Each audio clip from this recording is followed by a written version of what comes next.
Well, let's see if this is actually working now. Sorry, I had a problem a minute ago, and it's still just slowly catching up to speed here. I'm hoping that we can do the live today because this is a pretty important topic. So let's just see if people are able to hear me. I can't, every time I do this, it's different.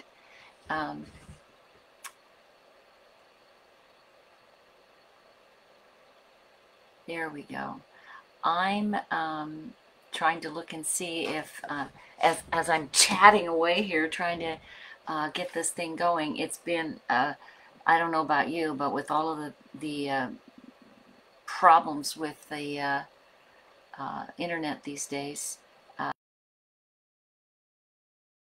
been able to get things to go smoothly with the terrible weather, and I think maybe a lot of people using the internet to communicate and using video, sometimes it doesn't come across well. Oh, thanks, Denise. You can hear me and see me. That's good. We can hear you. Oh, I'm so glad people are joining. And if I freeze up periodically, hang in there with me. I'm hoping that it will still we'll still be able to do this. I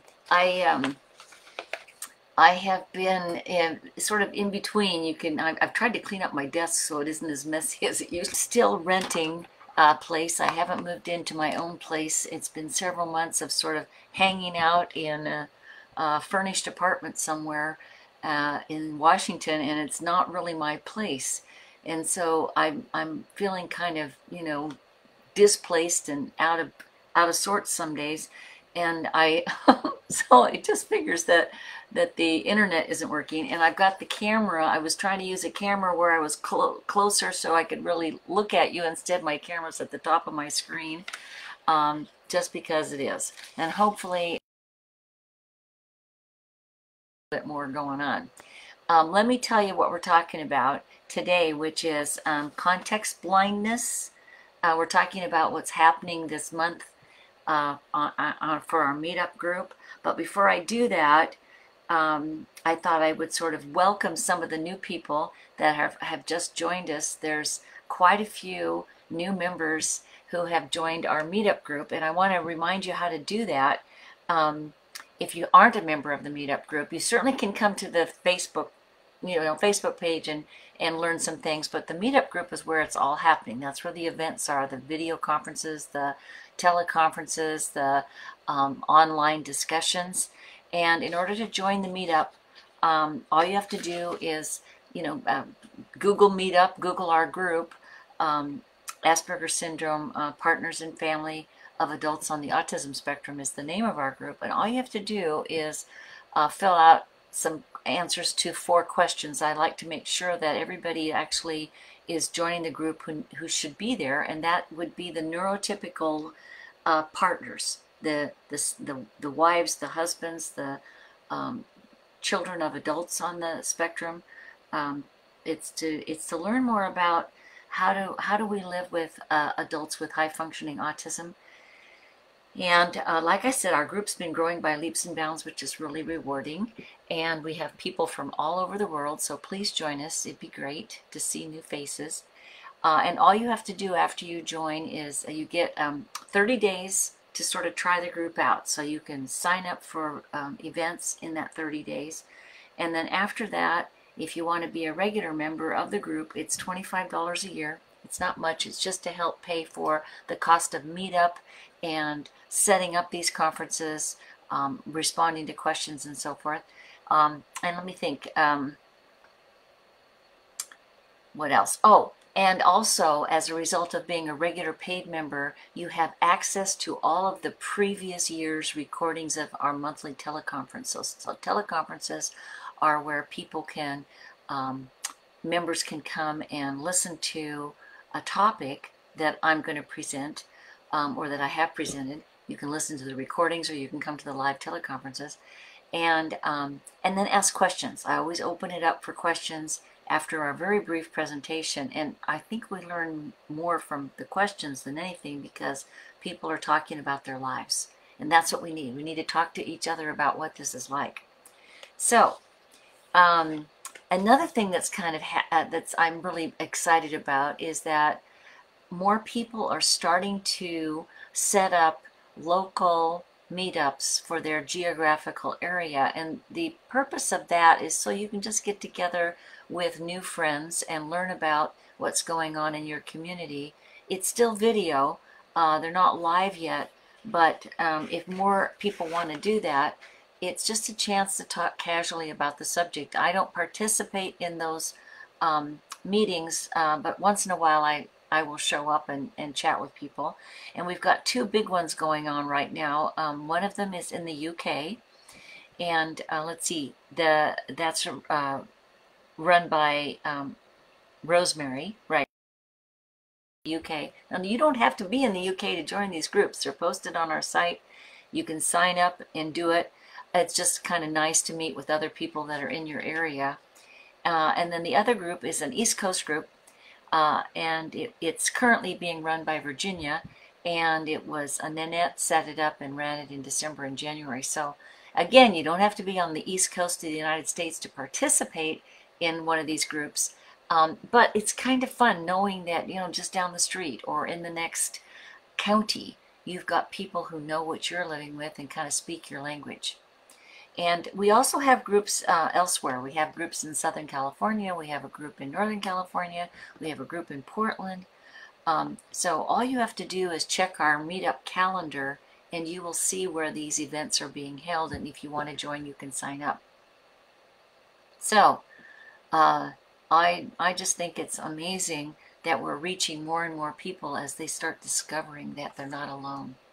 So I'm going to talk today a little bit about what's coming up and what these topics are about. And if you have questions, feel free to make a comment for me, and I'll try to answer the comments while I'm live.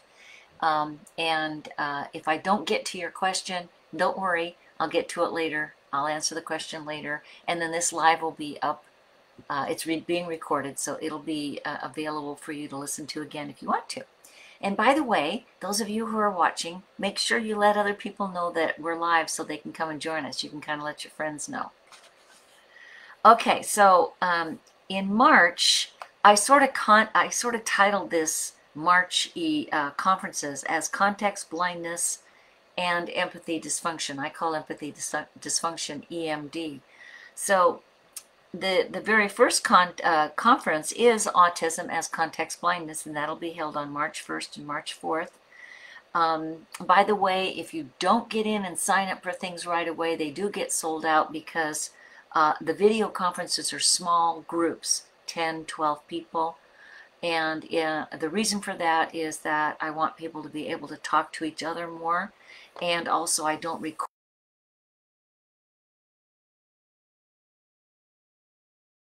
unlimited, as many people as want to can. So the first video conference has only one spot left right now. That's on March 4th, Thursday, March 4th. And this is all, excuse me, if you look at the calendar, it's all posted on Pacific time. But all you have to do is Google your time zone map, and you can find out what time that is or what day it is for you, those of you in Australia and South Africa and places like that where it's a different day. Singapore, we have members all over the world.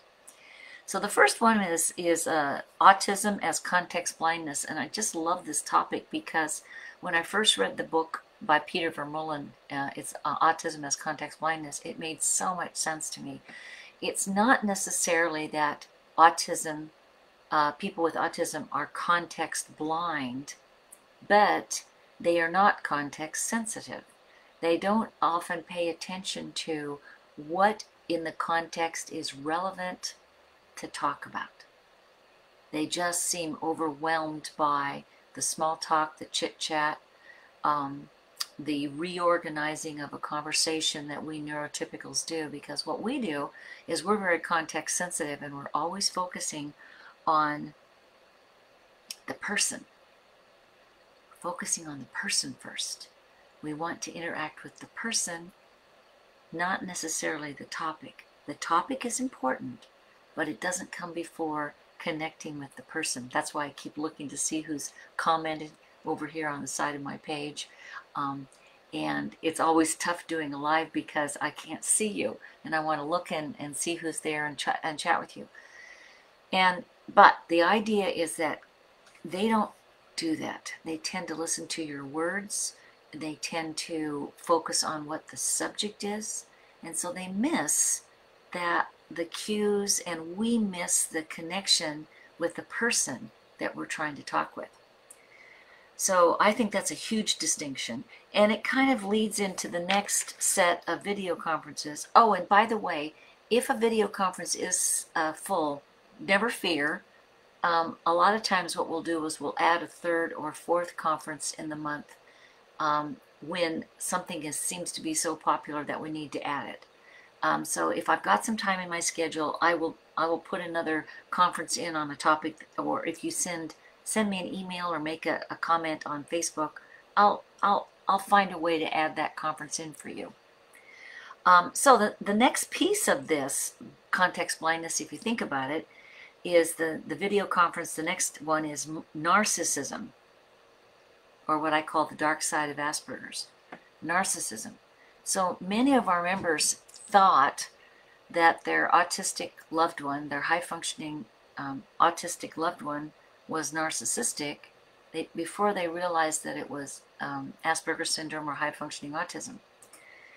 And the thing is that it is a type of narcissism, except that with autistics, they are not necessarily trying to harm you. The narcissist is trying to harm you. All right, there's a difference. Narcissism that we experience is that the person on the spectrum really only notices what they want to do, what they're interested in talking about.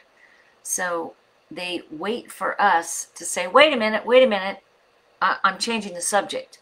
And we're willing to do that, but they don't notice when we take a breath, or we're not agreeing with them, or that we would like to do it differently. Sometimes they just stay stuck on what they're doing, and they're not noticing that we're trying to change the situation. So what happens sometimes is that self-absorption that they can get lost in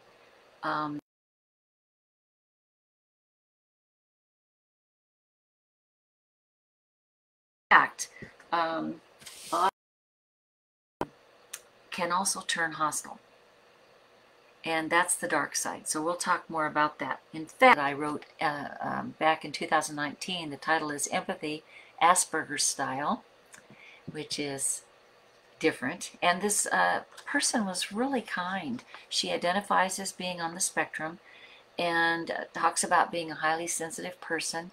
But that's not the same as empathy, is it? Being sensitive doesn't mean you have empathy. It just means that you're sensitive. Empathy is the ability to relate to the other person, to give the other person time to be who they are, to affirm them. That's empathy. So what she said is, in a nutshell, as much as this article was uncomfortable to read, it opened my eyes to the realization that I almost never think about what I might put my parents, siblings, friends through when I push for autonomy and express my needs and wants, but fail to remember theirs are just as important. She is acknowledging I don't really consider the other person's point of view or their feelings. And she says, as a woman, she's a woman with autism, as a woman who aims to stand in solidarity with everyone, I've obviously been hypocritical in the past. And I hope to do better in the future. Thank you for sharing your insights, she says. I hope that by mutual understanding, respect, love, NTs and SPs can learn to live and love one another in more compassionate ways too. As much as this article was uncomfortable to read, it opened my eyes to the realization that I almost never think about what I might put others through. Pay attention to what you're putting others through, then you have context blindness and empathy dysfunction. Whoops, Sandy says I'm breaking up. I don't know if it'll get better, Sandy. It's been sluggish all morning, so I'm going to keep going, and hopefully it works.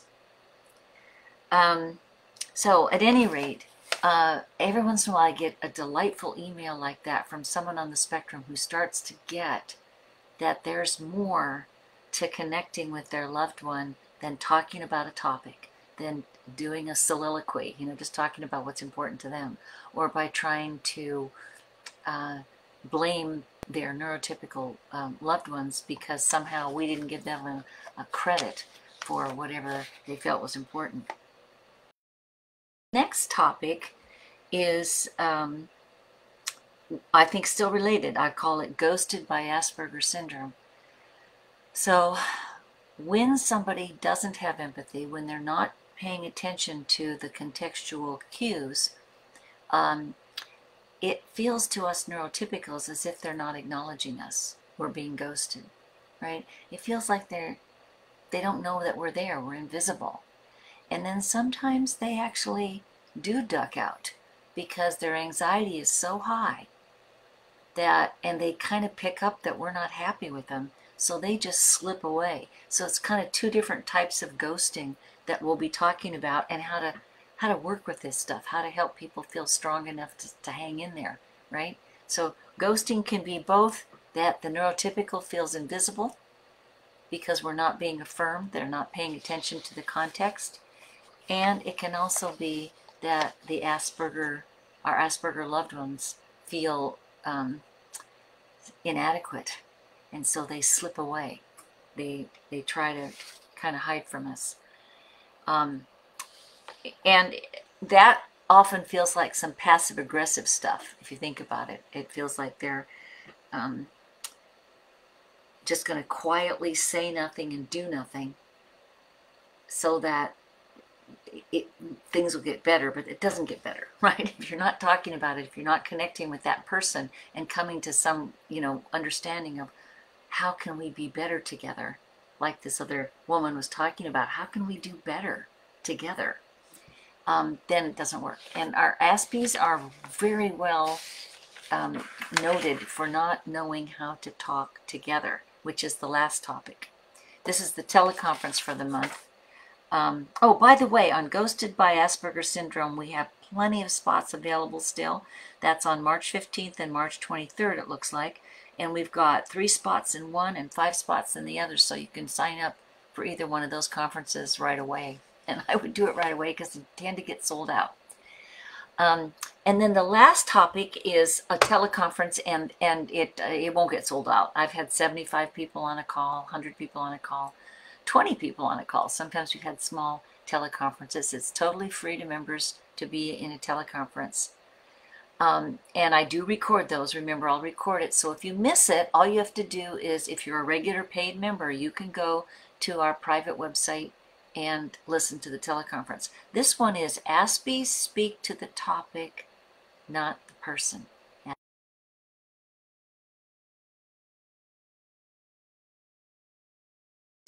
We're noticing that human being that we're relating to, right? And we're using our empathy to pull out of the context what's important to that other person so we stay connected, right? Like Sandy commenting about the breaking up, will it get better? It makes me feel bad, but I don't have control over that. It just is a technical glitch today. But we want to stay connected. We don't want that disconnect to happen because it's important to us to be there for each other. That's empathy. But what people on the spectrum do is they don't know that. They might notice that you've got a funny look on your face. They may be unhappy that you're not happy with them, but they don't know which cues they're supposed to pay attention to. That's the empathy dysfunction.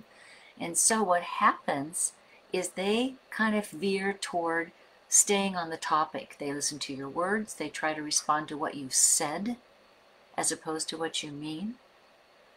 They often don't know why you don't mean what you say, because we do mean what we say, but we might have a different spin on it than they would. And so they eventually they just opt for speaking to the topic. They stay on the subject, they stay on the task, they don't stay with the person. I want you to think about that.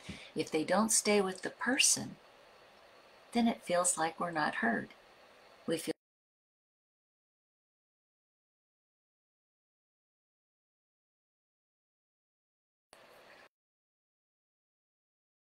feel invisible, right? We feel as if we're not as important as whatever the subject is. And for neurotypicals, but and we can remind the Aspie that I'm in the room and I'd like you to notice me, not just what I'm saying. We neurotypicals might need to work a little bit harder to get to the point, to help them know that, yes, this is the topic we want to talk about. Like today, I'm talking about context blindness and empathy dysfunction and narcissism and ghosting and things like that. Those are topics, but they wouldn't mean anything to us if we weren't including the human being in the process, right? We need to include that person. It's just like this woman with her post on the website. She said, I've been hypocritical. I almost never think about what I might be putting others through, how they might feel, how they're affected by my behavior.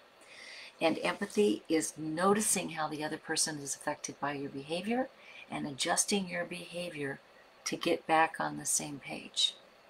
And we do that, us neurotypicals do that in this moment constantly.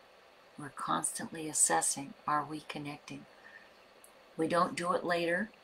Well, we might do it later. We might check and say, oh gosh, that conversation didn't go well. I know what was wrong. And then we go back and repair the damage, right?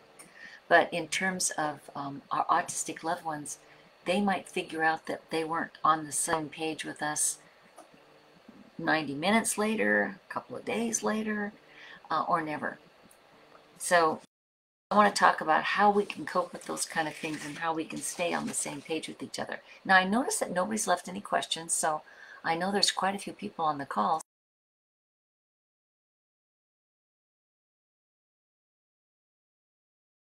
Unless the connection is so bad that it's hard for you to do that.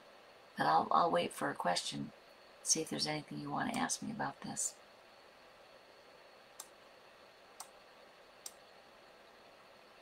So far, nobody's posting anything. Maybe you'll listen to it and post it later. So I could tell you a little bit more about this woman's post. Her comment was really interesting because she said, I wanted to tell you were wrong. I wanted to tell you that you're wrong, that people with Asperger's do have empathy. I wanted to tell you that you're just misunderstanding us. And then she said, but I've been talking to my therapist and I realized that I have alexithymia. And so what alexithymia is, as she realizes, is that she might feel her feelings, but she can't talk about them. Alexithymia is the inability to express what you're feeling or to even get what somebody else is feeling, bring it inside you, a lot of things, and assess what to say, right? So she realized that, oh, things that other people are trying to tell me. So that was really a very helpful comment.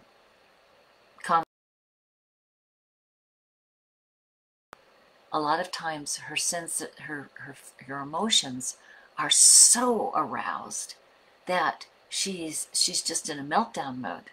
She's feeling so much that she can't talk about it. She can't connect with the other person over it. It feels like that she's just going to explode if she can't get away from all that sensory overload. So this, high-functioning autism is in a way kind of a misnomer, isn't it? It's not necessarily high-functioning when they have these problems. Oh, good, we've got a couple of questions. Catherine says, if they refuse to accept that someone feels differently, yeah, what do you do? What do you do if they refuse to accept that someone feels differently? This is the problem. They know what they believe, they feel, but they don't have a theory of mind, Catherine, so they don't ask themselves, how might someone feel or think differently than me? When you have a theory of mind, you know people think differently. You're looking for their cues to tell you where they might be coming from. But people on the spectrum are not doing that. Now, intellectually, sometimes I can tell them that. I can say, look, there's nobody on the planet with these fingerprints. We all have different fingerprints. So do you suppose that each person on the planet may think differently? Some of us have similarities, but what do you think? Is it possible that if we all have different fingerprints, we might have different ways of processing information? They can probably get that intellectually. They just don't use it in the moment. They keep revolving, going back to how they feel.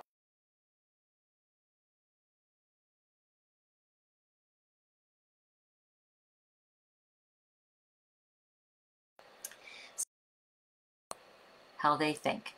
And they just insist that we must think that way as well. It's really a tough one. So I love talking about this subject. It makes some people annoyed, but they're very close. Sadly, Simon Baron-Cohen wrote a great book called The Science of Evil, in which he says that narcissism and autism, both people lack empathy. He said it's 0 degrees of empathy.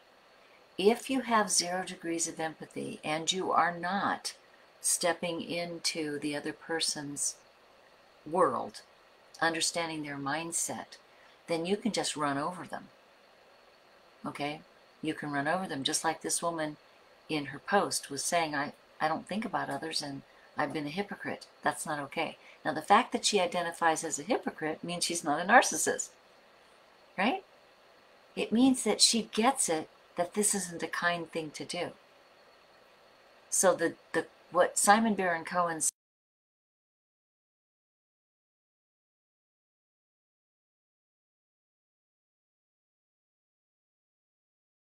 has 0 degrees of empathy, but it's 0 positive in that they don't intend to cause harm. But here's the problem.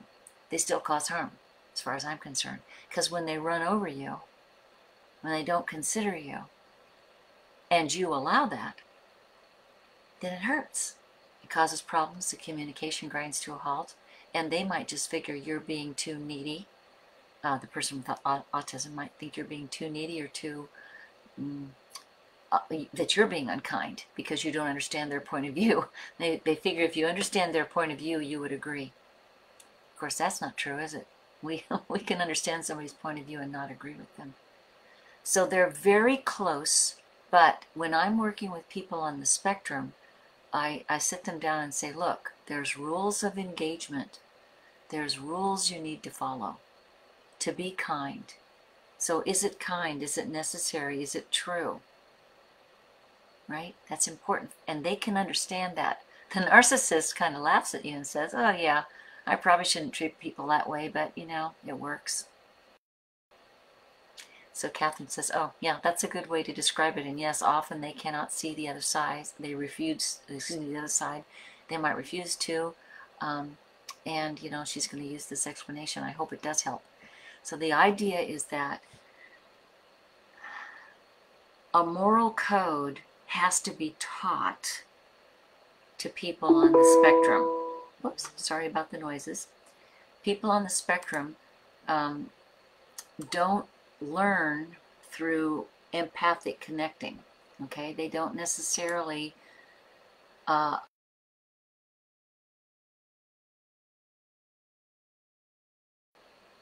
so I had a client years ago who watched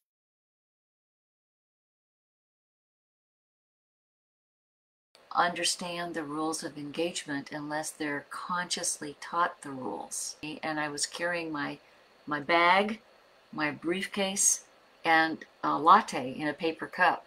And I was quick, and I thought, okay, better to drop the latte than me fall. So I tripped, dropped the coffee, it spilled all over the glass door, and I kept my briefcase in my bag. He still sat there. He could see me through the glass door. He could see me fall, trip, right?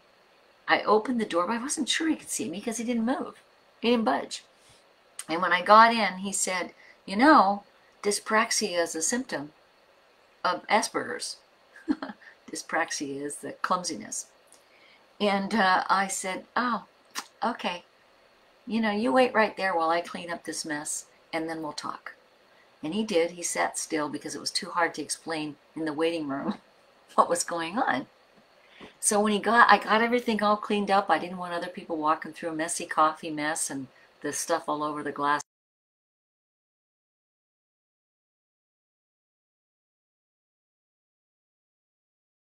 He's well educated. He's got a master's degree. He's got 2 master's degrees, actually. I said, okay, if your wife were to trip and fall like that and spill the coffee, what would you do? And he goes, oh my gosh, I would help her with, I'd run over and help her right away, otherwise she'd be mad. Right? He wanted to help because she would be mad. Not because it was the right thing to do. That's different. And then I said, okay, well, here's the rule. Because he can follow rules. I said, if the woman is, I don't care how old she is, she can be 12 or she can be 82 or older. I don't care how old she is. If a woman trips and falls and spills her coffee or drops something, I want you to get up immediately and offer to help. I want you to say, may I help you? If she says, oh, no, I've got it, you need to say, oh, it's no trouble, I'll help you. And you still help. Okay, that's how you treat a woman. I said, now if a man trips and falls, or drops his coffee, or drops his papers, or whatever, what would you do as well?